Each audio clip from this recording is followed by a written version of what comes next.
representación. Vamos a hablar de ese tema y de otros de la agenda parlamentaria con una congresista muy importante para nosotros, porque es la vicepresidenta de la Comisión de Constitución que ha trabajado estas reformas y además ha sido portavoz de su bancada de pocos, pero que se hacen notar, de Avanza País. Gracias por acompañarnos, Adriana. Muy buenas noches, Fernando. Gracias por la invitación. Si es que en el inmediato futuro, cuando en una segunda legislatura se apruebe la bicameralidad con reelección, un ciudadano le dice, pero los congresistas lo único que quieren es más Congreso para reproducirse y seguir ganando a montones. No es mi modo de pensar, pero es el de muchos ciudadanos. ¿Qué les dice? ¿Cómo los convence de que la bicameralidad con reelección es buena? Bueno, creo que la bicameralidad es una reforma necesaria y creo sobre todo luego lo que hemos visto en los últimos años, más necesaria aún, principalmente porque lo que hace es dividir el poder del Parlamento en dos, generando un sistema de contrapesos al interior del Congreso, es decir, tanto la Cámara de Senadores chequea a la de diputados como la de diputados a la Cámara de Senadores. Y eso genera una serie de beneficios como mejor regulación de los procesos de control político, ¿no? Creo que la vacancia, por ejemplo, la figura de la vacancia ha sido bastante controvertida estos últimos años porque ha sido finalmente una sola Cámara la que toma la decisión respecto a la vacancia presidencial. El hecho de tener un Senado, por ejemplo, haría que tengamos un proceso de vacancia, digamos, mucho más reflexivo, menos impulsivo, tendría que pasar por una doble instancia y sería una forma de regular estos procesos de control político. Creo también que la Cámara de Senadores es un segundo filtro a las normas que se emiten desde el Parlamento, que muchas veces son de muy mala calidad. O sea, la idea es que haya mejor calidad de Parlamento, pero también más cantidad, porque van a haber más parlamentarios. Sí, digamos, la Cámara de Diputados se mantiene en 130 y se aumenta, bueno, se crea una Cámara de Senadores que tiene 60 integrantes. Y respecto a la reelección, que fue la segunda pregunta que hiciste, creo que es importante señalar que la reelección depende única y exclusivamente del voto de los ciudadanos. No existe manera posible para que un congresista se autorreelija. No existe eso de que uno se reelige solo. Claro, es el ciudadano el que toma la decisión final en última instancia y es ineludible volver a ser electo para un periodo adicional si es que uno no cuenta con el apoyo de la ciudadanía. Es el ciudadano el que decide, los que decidimos, pero sobre la oferta de candidatos que nos hacen los partidos. Entonces ha surgido una ilusión, y como toda ilusión popular ciudadana hay que valorarla, de que las elecciones primarias, abiertas, simultáneas, obligatorias, las famosas PASO, podrían ser un mecanismo que mejore esa oferta. Pero en la Comisión de Constitución prácticamente las ha desechado, ¿no? Dejándolas como una opción. Exacto. Una opción. No las ha desechado, ¿no? Las ha dejado como algo por lo cual los partidos pueden optar como un mecanismo de elección primaria. Pero para que funcionen las PASO tienen que ser o todos o ninguno. Entonces, si queda como opción, en realidad ya estarían desapareciendo. Yo no estoy de acuerdo con esa afirmación y de hecho yo siempre he sido bastante clara respecto a mi posición sobre las PASO y siempre he señalado que no me parecieron una buena reforma. Principalmente porque yo no estoy a favor del voto obligatorio. Yo creo que el voto debería ser voluntario y creo que obligar a los ciudadanos a ir a votar por partidos políticos o tomar decisiones respecto a quiénes van a ser los candidatos de los partidos políticos sin que haya ninguna relación de filiación o de afinidad es una intromisión demasiado severa. Creo también que si nosotros creemos, digamos, en cierta medida en la autonomía de los partidos, que finalmente son organizaciones de ciudadanos que se juntan, se asocian libremente en función a sus ideas políticas y a su visión política, creo que también es tal vez demasiada intromisión hacer que, digamos, las decisiones internas de los partidos no dependan en ninguna medida de los partidos. Pero aclaremos dos cosas. O sea, con la propuesta de que sea una opción, en realidad esa opción desaparece porque esa opción para que existe tendría que ser obligatoria para todos. Si no, no funciona. Las PASO no, en lo absoluto, porque creo que los ciudadanos que valoran el hecho de que un partido abra sus decisiones internas a digamos, al criterio abierto de la ciudadanía, va a premiar a los partidos políticos que opten por esa modalidad de elección primaria. Entonces, al optar por esa modalidad, ya no habrían las PASO como en Argentina o en Uruguay. Pero sí quiero señalar algo, porque ya que mencionas lo de Argentina y Uruguay, en Uruguay las PASO no son obligatorias. Es decir, porque no hay voto obligatorio, facultativo. Los partidos, digamos, van a unas primarias, pero el voto no es obligatorio. Es decir, no hay esta imposición a la hora de implementar las primarias. O sea, el sistema sí es obligatorio, pero el voto no es obligatorio. En la Argentina sí es obligatorio, las PASO vienen de Argentina, pero incluso en Argentina los partidos políticos tienen un espacio de decisión para decidir qué es lo que presentan en las primarias. Y cuando las PASO se aprueban acá en el Perú, no contemplan esa posibilidad. Es básicamente cualquier militante puede postular y la decisión finalmente de qué le presenta el partido a la ciudadanía no va a depender del partido. Entonces, en el fondo, terminan siendo casi innecesarios los partidos con un sistema así. Y es por eso que yo he votado a favor, con algunas reservas, de esta propuesta, que en el fondo le deja la posibilidad a los partidos de poder optar por distintos sistemas. Pero van a oír a voces que incluso se da este fenómeno interesante que hay empresarios, como por ejemplo Diego Cavero, el gerente del Banco de Crédito, Leonie Roca, que es la vicepresidenta de la CONFIEP y presidenta de AFIN, que es un gremio importante, que están opinando a favor de las PASO. O sea, se está generando esta ilusión de que el Congreso debe escuchar a los ciudadanos y tratar de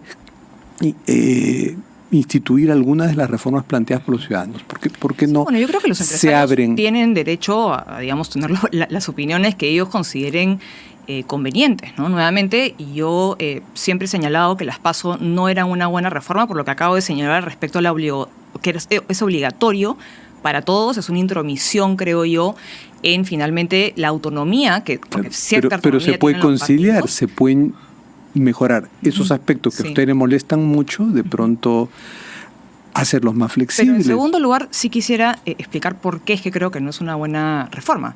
Porque creo yo que nadie tiene dudas respecto a que tenemos un problema de sobreoferta política y esta sobreoferta es de baja calidad por lo general. Pero las PASO tampoco, creo yo, iban a resolver ese problema, porque en lugar de, creo yo, consolidar a los partidos, al establecer una competencia interna en la cual el perdedor simplemente queda fuera de la competencia, no se permitía la posibilidad de repente que el ganador pueda llegar a un acuerdo con el perdedor y que haya una plancha compartida o de repente que el perdedor postule. En Uruguay sí se permite. En Uruguay sí, pero como fue aprobada la reforma en el Perú, eso no se permite y creo yo que eso finalmente lo que hace es fomentar la división y finalmente la desintegración partidaria. Claro, todas las leyes son perfectibles, pero coincidimos en que hay que mejorar las normas.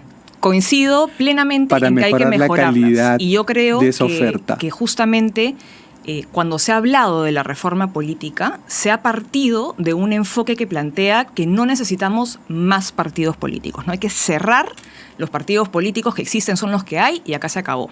Y yo parto de una premisa distinta, ¿no? Yo tengo un enfoque que no necesariamente se concentra en, digamos, regular internamente a los partidos políticos, sino en cambiar nuestras reglas electorales. Creo que a través de los cambios de las reglas electorales podemos darle más poder al ciudadano para que sea finalmente el ciudadano el que se imponga sobre las fuerzas políticas. Hay otro cambio. Y es por eso que he planteado este cambio en el sistema de elección del Congreso, ¿no? Actualmente tenemos un sistema de elección proporcional con listas parlamentarias, está la cifra repartidora, el arrastre, lo cual genera que hayan muchos congresistas que no tienen una votación significativa en el Congreso. ¿Usted se refiere a su plan de la renovación?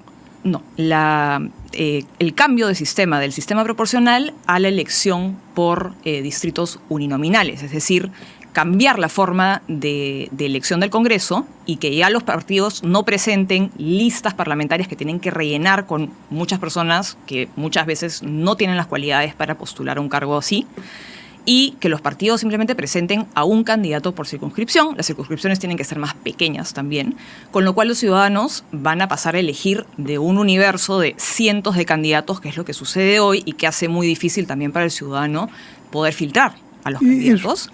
Es una buena idea. Este sistema hace más fácil para el ciudadano poder informarse bien a la hora de votar, hace que los partidos políticos también puedan ejercer un mejor filtro y finalmente genera una cercanía entre el representante y el representado que creo yo el sistema actual no permite. Son buenas ideas, igual que la renovación por tercios. Y la renovación por mitades o la renovación a mitad de periodo es también un cambio en las reglas electorales que le permite al ciudadano castigar o premiar a las fuerzas políticas que están en el Congreso en función a su desempeño a mitad de un periodo.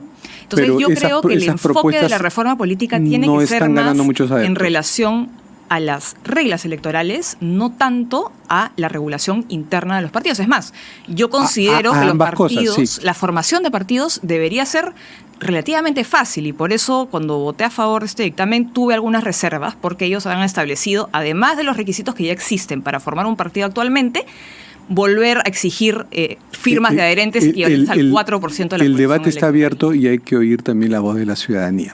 Es ahora, emprendedor. Con los préstamos con garantía hipotecaria de Rebaja tus Cuentas. Consigue el éxito en esta campaña navideña. Asegura tus ventas. Pasemos a otro tema, el de los movimientos regionales que podrían ser borrados del mapa. Esa es una reforma bien preocupante porque hay ciudadanos que han escogido por decepción de los partidos que les parecen centralistas, que no les gustan, que les parecen muy tradicionales, han escogido adherirse a movimientos regionales y ya existen.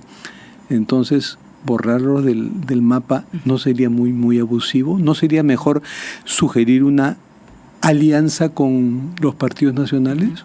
Sí, a ver, yo creo primero explicar un poco cuál es el problema que yo veo, ¿no? Que es que cada nivel de gobierno es como una elección que ocurre en un universo aparte, ¿no? Los partidos que están en el gobierno central no tienen nada que ver con los que están en el gobierno regional y los del gobierno regional no tienen nada que ver con los que están en el gobierno distrital.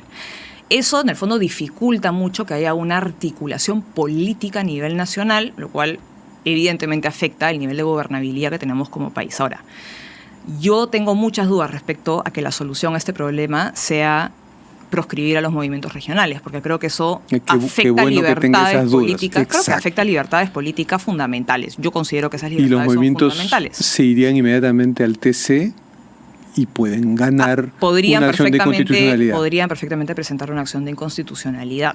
Creo yo que pueden haber otras formas de lograr una mayor articulación política a nivel nacional.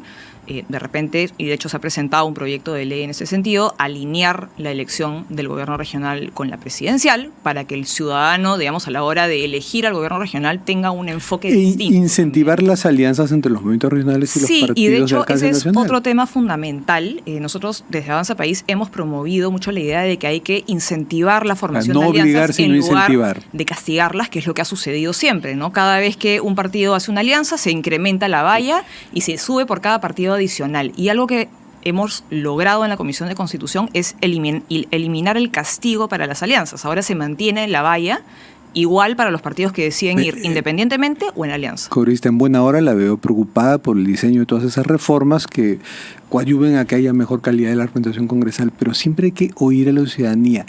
Y esto me lleva a reflexionar sobre el proyecto de ley de cine que usted presentó y usted admitió que no se había reunido con la comunidad de cineastas. ¿No saca una lección de allí? ¿No es siempre mejor reunirse con los interesados?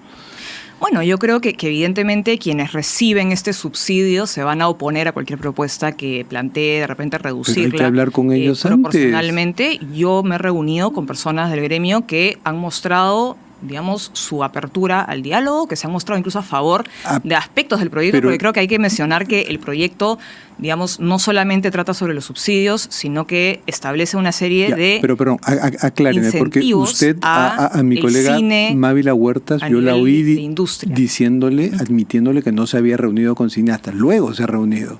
Sí, bueno, yo he consultado con, digamos, distintos expertos, porque finalmente esto es un tema de manejo de presupuesto. Pero ¿no? Antes de presentar el proyecto, no lo hizo. Pero yo no estoy regulando cómo hacer una película.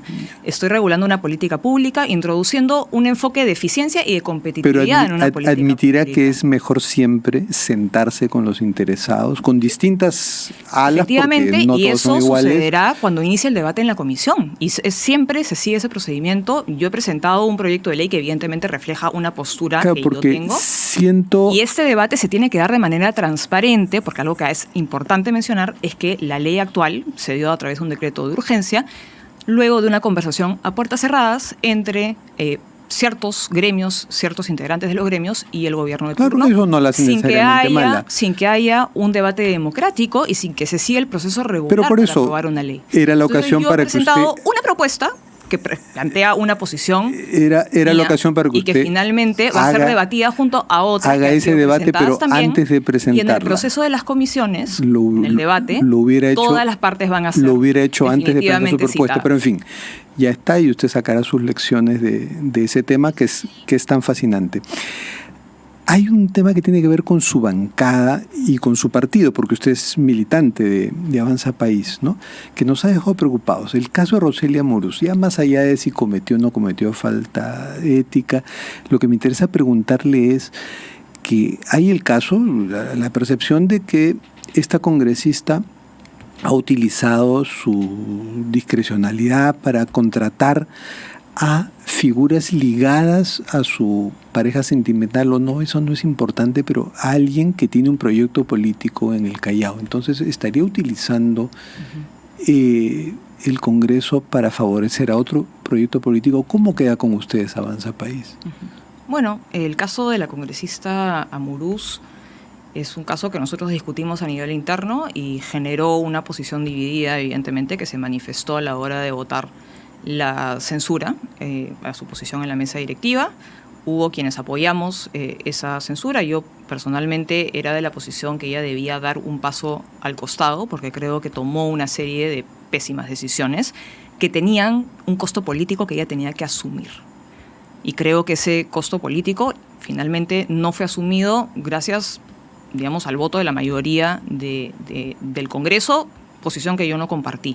Sí. Y finalmente, digamos, si bien yo creo que la sanción debía ser política, digamos, ese caso no sucedió y ahora ella está siendo... Sí, conozco y destaco su posición, pero le preguntaba por otra cosa, por esa disciplina de bancada, porque queremos saber que tenemos bancadas cuyos miembros se respetan entre sí. O sea, ella estaría a expensas de Avanza País apoyando a otro proyecto político. ¿Eso cómo queda entre ustedes? Bueno, si es que ella tiene intenciones eventualmente de abandonar el partido, digamos, eso es algo que es una decisión personal de ella, que yo lamentaría, pero, digamos, no puedo, digamos, sancionarla por una decisión política personal, ¿no? Más bien tendrían que reclamarle, hey, ¿te quieres quedar o estás en otro proyecto? Pero en fin, ya, eso queda en la bancada. Alguien que sí se apartó, no siendo dirigente, pero está afiliado, es Carlos Añaños. Una figura interesante porque es un presumible candidato al 2026 y yo creo que ustedes, por la experiencia que tienen en el llamado Bloque País, no les vendría mal aliarse, ¿no?, para buscar un candidato de la derecha o de la derecha y del centro para el 2026. ¿La pena que se haya ido Añaños o todavía podría ser una ficha, una figura en una alianza de la que ustedes sean parte? Bueno, nosotros desde Avanza País, por supuesto, que estamos siempre abiertos a formar alianzas y de hecho por eso era para nosotros tan importante que desde la ley electoral no se castiguen las alianzas. Bueno, pero ahora ponen la valla del 20%, es terrible, nadie la va a cumplir. Pero no se castigan las alianzas, digamos, antes se incrementaba la valla cuando un partido decidía aliarse con otro y por cada partido que decidía unirse a la alianza se subía un punto más. Sí, pero desde 5%. Ahora no, 20% es bastante. Pero es 20% de los electores hábiles, no de la población electoral total. De los electores hábiles en el padrón del partido, digamos, que opte por... A eso voy con que creo que más importante que ir a la regulación interna de los partidos, es importante establecer reglas electorales que generen los incentivos que queremos para que no haya fragmentación y que no hayan 30 o 40 partidos postulando en una elección general, ¿no? Entonces, nosotros desde Avanza País creemos en la necesidad de las alianzas políticas, ¿no? Y creemos que la fragmentación partidaria es un problema. Bueno, ustedes han estado apurando estas reformas cuando ha habido partidos de fútbol. ¿Alguna relación o es porque se va a acabar la legislatura en las próximas semanas? No, bueno, nosotros los jueves siempre tenemos pleno, esta reforma está pendiente y ha sido algo que se ha debatido en la mañana, ¿no? O sea, no ha habido, digamos, ningún planeamiento específico por el partido. Más bien tiene que haber un planeamiento para conseguir los 87 votos de la bicameralidad de la reelección en la siguiente legislatura. Por eso tienen que saber explicar bien a esa ciudadanía que ahora les reclama que los escuchen. No, sí, y definitivamente las ventajas de la bicameralidad y de la reelección y de la renovación por mitad es que si se aprueba la bicameralidad, yo espero luego podamos discutir la renovación por mitades de la Cámara Baja, lo mismo con el Senado. Son reformas de las cuales yo vengo hablando desde el momento en que decidí postular al Congreso y estoy convencida de que es importante difundir estas ideas en la ciudadanía y tratar de generar convencimiento y confianza por parte de la ciudadanía. Bueno, gracias, congresistas. Terminamos con nuestra secuencia de las cartas sobre la mesa. ¿Puede, por favor, escoger una carta? La primera. La que quiera, la que quiera. Por la puerta de la pereza entra el aburrimiento. Ah, caramba. Bueno, pero los congresistas no se aburren. Lo último que nos pasa en el Congreso ni es pueden que nos ser aburrimos. perezosos. Muchas gracias, congresistas.